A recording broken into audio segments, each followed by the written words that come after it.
So Moses sent out these 12 scouts to survey the land of Israel before the Jews went in. And according to the Lubavitcher Rebbe, the reason he sent them out was in order to just enhance the experience, to take away any doubts, and to make everybody really 100% positive and excited about coming into the land of Israel. But as far as taking the land over and conquering the enemy, they had no doubts whatsoever. They didn't need scouts for that.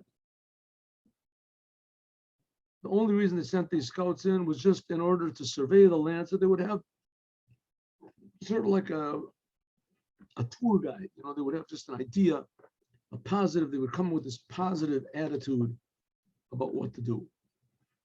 So Moses says, these are the names of the people that Moses said to go in, and we have the list of the names. Good? There was a list of the names. Rashi, I'm sorry.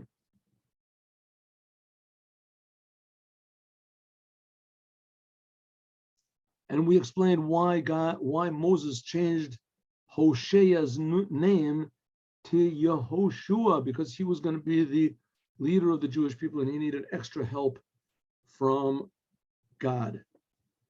A leader of the Jewish people is very important that he should not be influenced negatively by what the people think or say.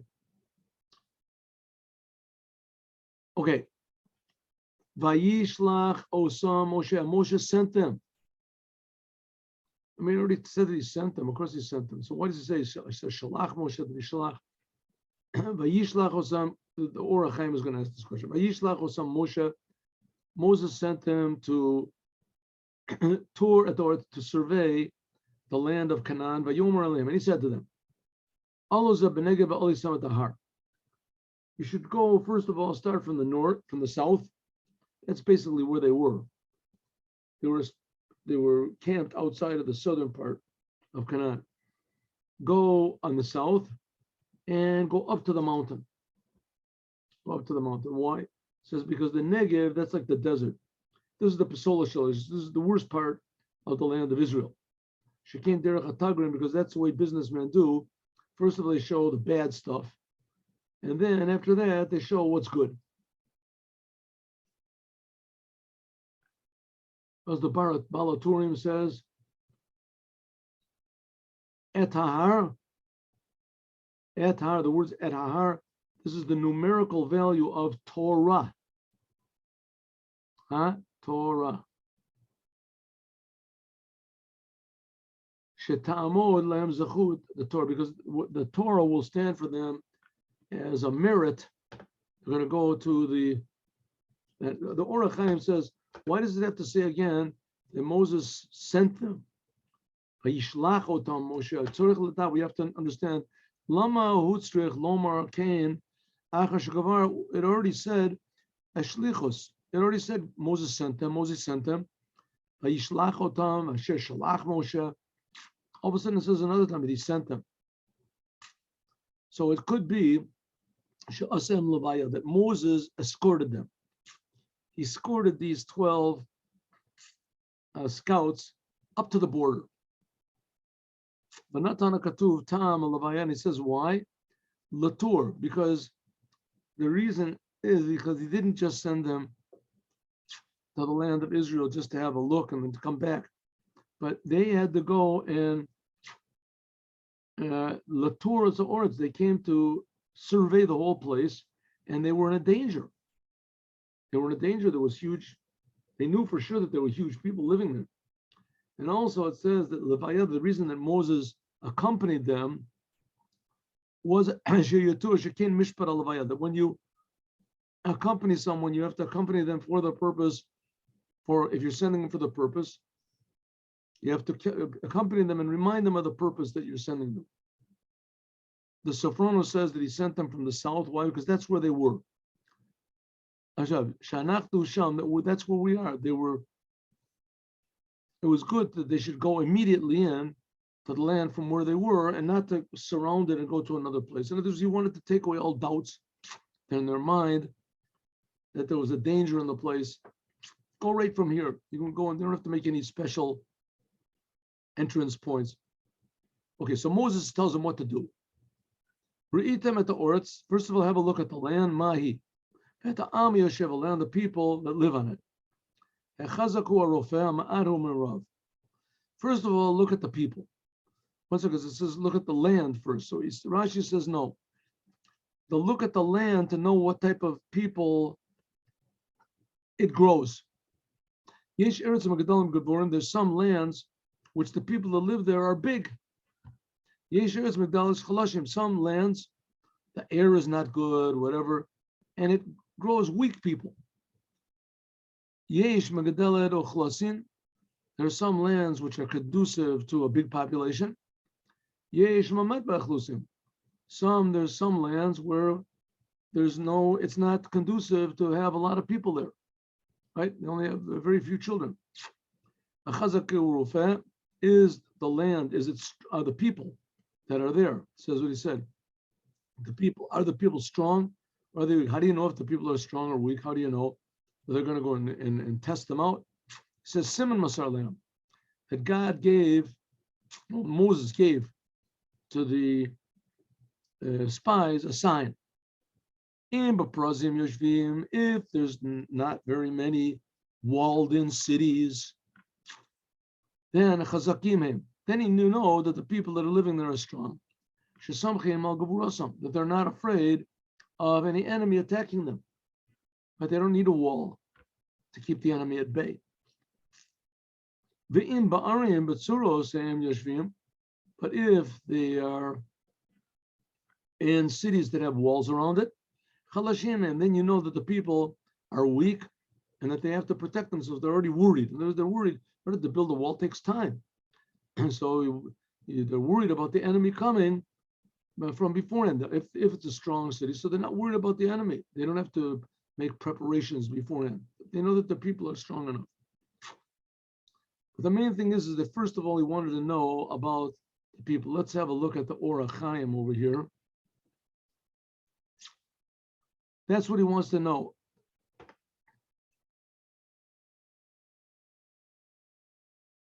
All right, he wants to say that all the time he always starts off with something good and then something bad, right?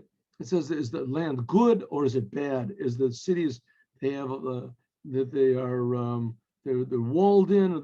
So he wants to say that everything has a double side to it. If the people there are strong, then that means it's good because land grows up strong people. On the other hand, it's bad for us because the enemy is going to be strong. If the people are weak, then we know that the land is not conducive to grow up weak people. But on the other hand, it'll be easier for us to conquer it, etc. That's what the OrHaChaim says.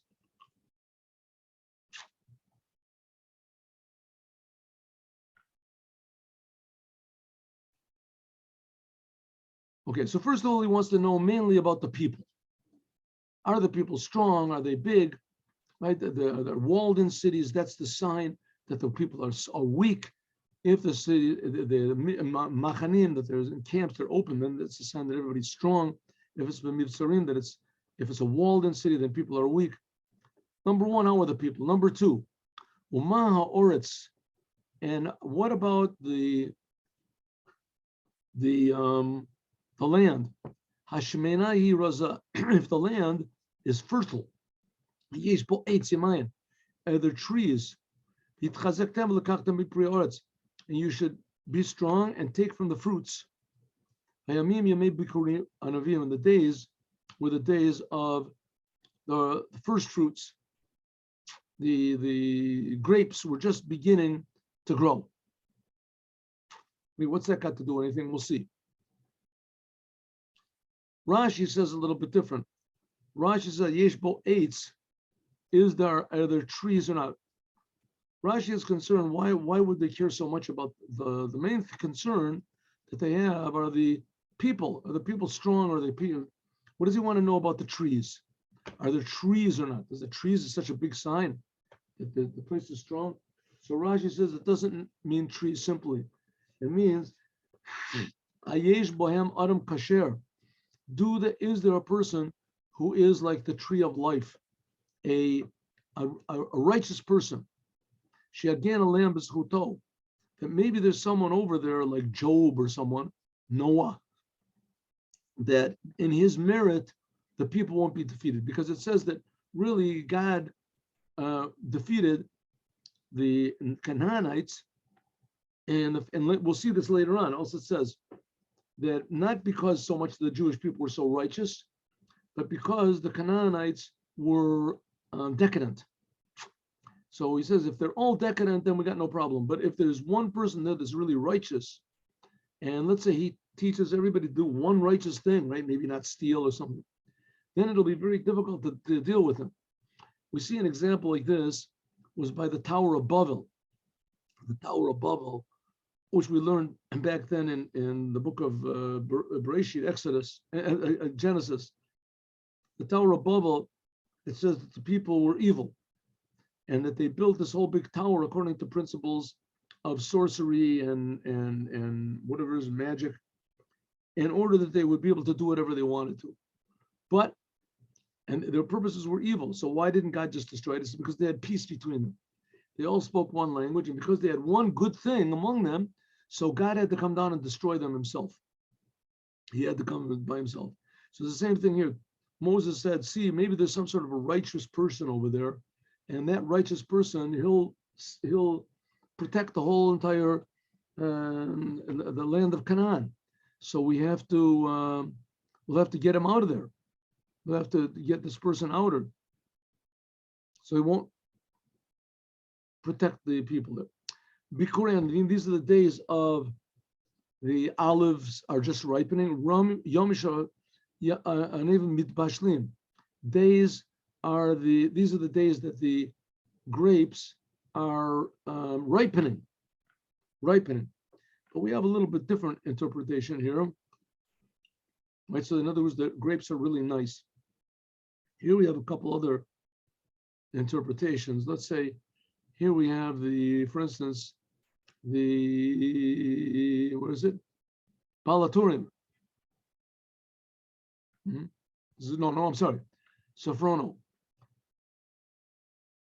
If he says, what does it mean? Is the land fat or not? Are the people rich? Because God promised that the land of Israel would be a rich land. So he wants to know, are the people that are rich? It grows nice fruits. They can take them and sell them elsewhere. Are there trees? Well, Rashi explained, is there a tree? It means are there righteous people? Because they didn't care so much about the trees. But the Sforno, Rabbi Avadia of Sforno, he said, are there trees? What does it mean, trees? Grapes, figs, pomegranates, olives,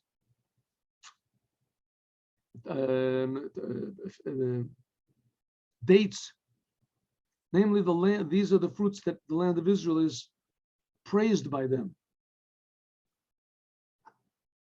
What did Moses say? Moses said, be strong and take from the fruits of the world, from the land, take from the fruits of the land.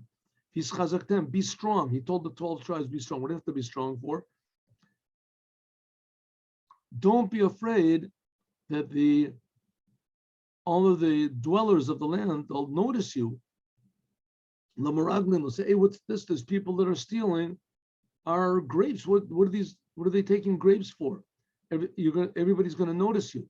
Don't be afraid. It says the days were the days of the ripening of the grapes. Bikurei Anavim.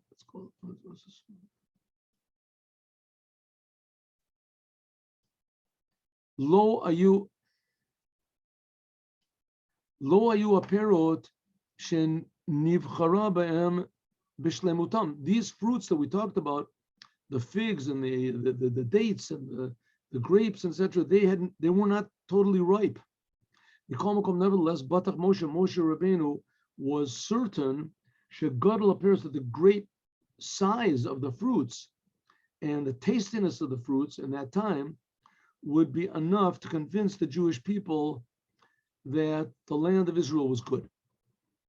The Kli Yakar says a little bit different. Let's see if we can find it. Oh, these days were the days of the grapes were just growing. And because of that, the owners were very, very careful. They didn't want anyone to steal them. And nevertheless, Moses told the spies to be strong, and because God is with you. And also, this is also a big hint that the Jewish people are compared to grapes, like it says a sentence in Hosea, in the prophet Hosea, like grapes in a desert. I have found the Jewish people.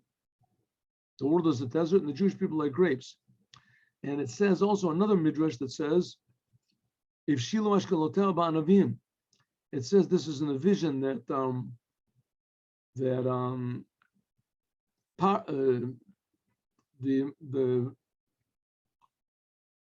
the minister of wine saw in jail, and he told Yosef, he said, God said, he gives Manim Shel Yisrael, the time has come for the Jewish people to be Goalim, to finally be free from Egypt and to go into their own land. Right? That's one of the signs of the future redemption. All the Jews will come back to the land of Israel. Al-Zah says over here, the days were Bikurei Anavim. What does it mean?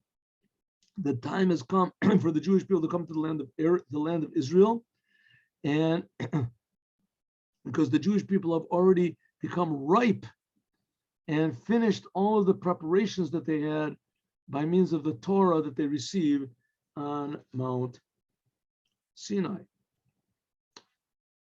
Okay, Vayalu v'yatoru the Oretz, and so they did it. The Jewish people, they went into the land on the whole south side, Mimid Bartzin ad Rochav Levar Chamos, on the south side, and they went from the Negev about Hebron, and then they went on the side which was near the sea, and they went to Hebron, and in Hebron was living Achiman, Shishai, Talmai, Yelidei Anak, these big giants.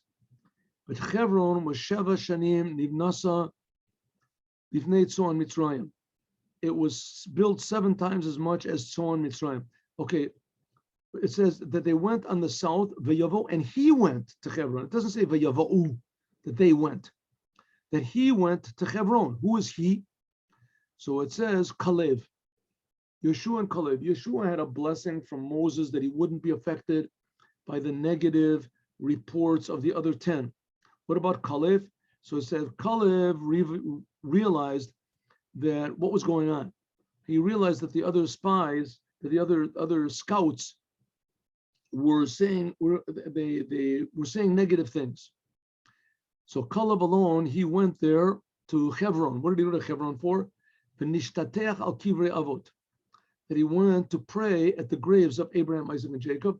And this, by the way, is one very, very big major source that these tzaddikim and the Hasidim go and pray at the graves of holy people. Shelo ye'eh nisat lechevron liot ba'atzatam. That it shouldn't be I'm sorry, shelo ye'eh nisat lechavirav, that he should not be infected by the other 10 scouts in their advice, in their attitude that they were going to say not to go into the land of Israel. The Cain Omar and also says, Lo etenetz oretz, I will give the land to him, Asher Dorachbo. And it was to who? To Kalev, to a Kativ, and it says, V'yatur leKalev et Hebron, therefore he gave Hebron. Okay, it says 7 years Hebron was built. Rashi explains that Hebron was like the worst place in Israel. If you've ever been to Hebron, you see it's all rocky and everything, and it's 7 times better than the best city in Egypt. And the best city in Egypt is like one of the best cities in the world. It's like heaven on earth. And nevertheless, Hebron, which is the worst of Israel, is 7 times better than that. That's what Rashi says. This is this whole thing.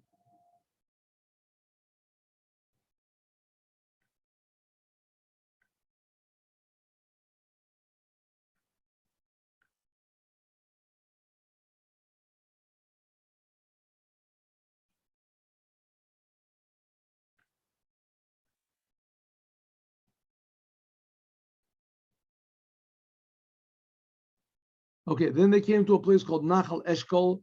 They cut over there Zmura, one whole Eshkol. They cut off one branch with one cluster of grapes, and they carried it b'mot b'shenayim. They carried it. It was so big that they carried it on a pole with two. Some people say, what does it mean? The two poles. They carried it. Yeah, there were really four people. Some people say that no, it was four poles that they carried it, and that there was two, like they put them like on an X, and there was really four poles, and each person, there were four people that carrying them. Let's see what Rashi says. But it says Mimashma, when it says Vayisu B'mod, if it says that they carried it with a pole, don't we know that it must have been two people? It was a pole, one person on one end and one person on the other end, a pole. Why does it say B'shnayim with two poles? What does it mean? She manoa natlu eshkol. Echad natal te'ena. It says they took the grapevine. One person took a big fig. One person took a big pomegranate. Yeshua and Kalev, they didn't take anything. Why not? Because they knew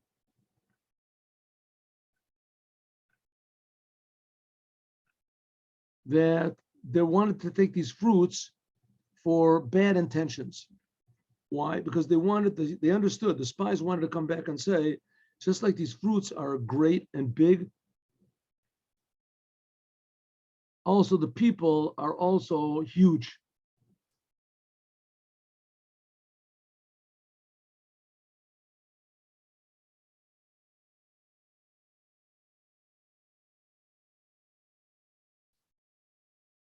And if you want to know how big the people are, look how big the grapes are. Sheikim bugalgal.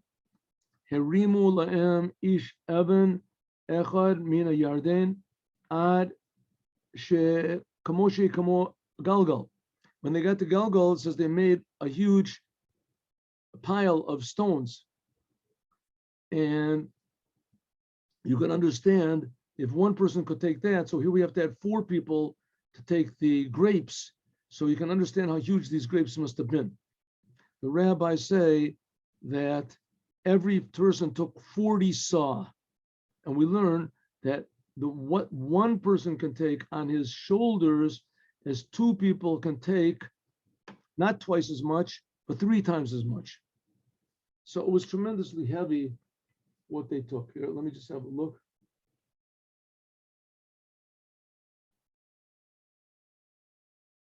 Yeah, so he wants to say that that's right. 4 people took it. 4 people took the Eshkol. So it was really huge. Okay, let's see what goes on.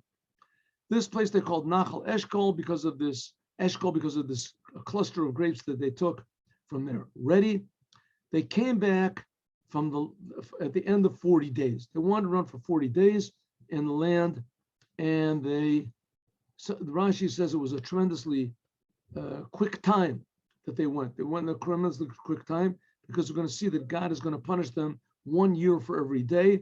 So he wanted them to take as short as possible time there, and so it shouldn't be more than 40 years of punishment. And okay, they came back to Moses and Aaron, all these 12 spies, mainly the 10, and to all the congregation. They all came back. They were all excited to see them come back, and they gave back the report, and they showed them big fruits, and they said, V'yisaprulo, and they said, Bonu el eretz asher shalachtanu, we came to the place where you sent us. V'gam chalav v'davash, and it is flowing milk and honey. V'zeh pirio, and these are the fruits. Ephes, but ki aza'am, the people are very strong that are there. V'orim b'tzurot gedolah, and there are walled-in cities. V'yelidei, and there are big giants there. True, that's what they saw. That's what they. Amalek Yeshed Ba'oretz Negev. There's the Amalek people there in the south. The Chiti, Yebusi, Amori, there in the mountains, and the Kanani is on the sea and on the Yarden. Told them what is true. They said what was true. That's what they saw. Big fruits. Now there was nothing to worry about. We came in, we saw these big fruits and everything. It was a wonderful land. And here we have, and these are the people. They came back and they gave them a exact report. Vayas Kalev et ha'am. Kalev stood up, right? Yeshua and Kalev went in. Kalev stood up. He was one of the spies also. And he said, quiet, everyone. Al Moshe. We're going to go and we're going to take it over because we can take it over. So the Lubavitcher Rebbe asked the question, what's going on over here? What did he keep telling? They didn't say anything wrong. They said exactly the truth. What did he keep tell everyone to shut up for? Right? Up.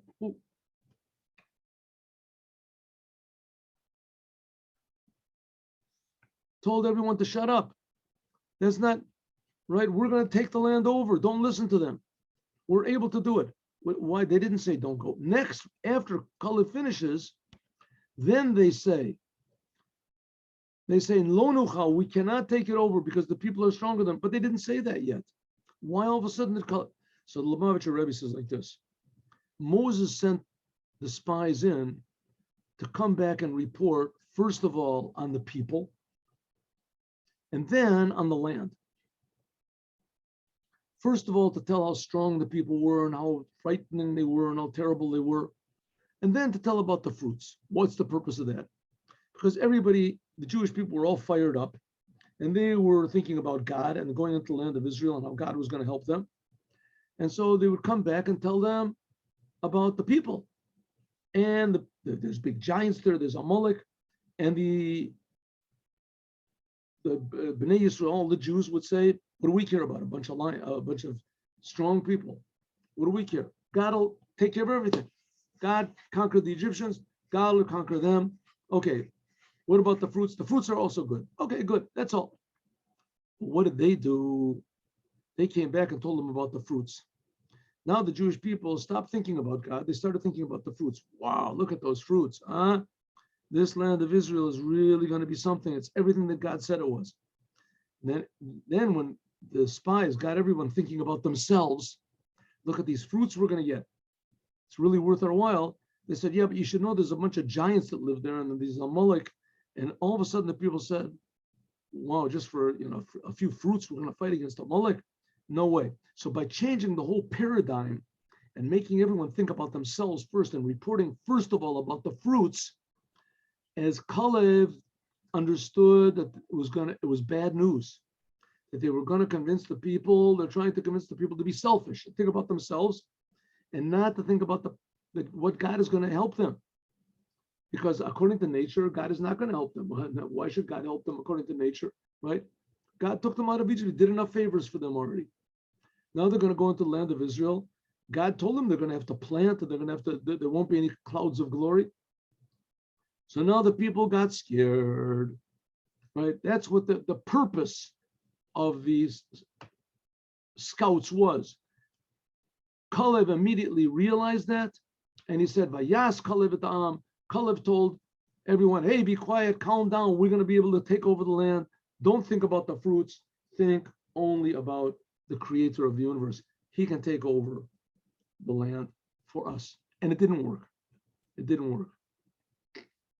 The work of the spies did it. As soon as the Jews started thinking about themselves, they changed their whole perspective of life. And they're looking at it from their point of view, not from God's point of view. And they became scared. As we'll talk about more, God willing, tomorrow. Now let's do Pirkei Avot.